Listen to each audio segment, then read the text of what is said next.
Domenico Criserà, FIMG Padova. Che cosa sta accadendo alla medicina generale del territorio?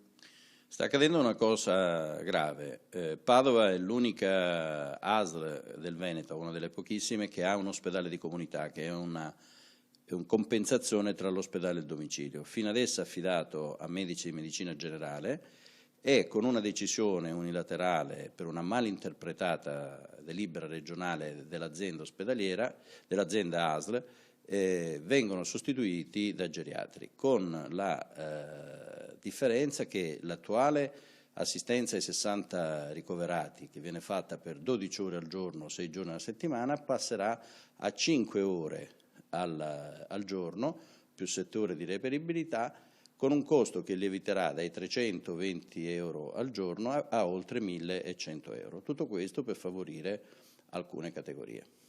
Perché spieghiamo, si passerà comunque dal medico di medicina generale allo specialista, quindi lievitano i costi. E in più che fine faranno questi medici?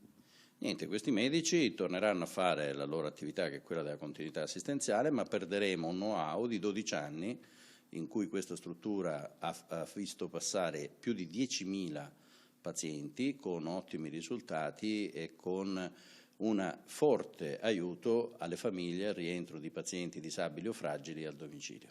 Esatto, oltre a una spesa economica, anche un disguido, un disservizio per la gente che ha bisogno.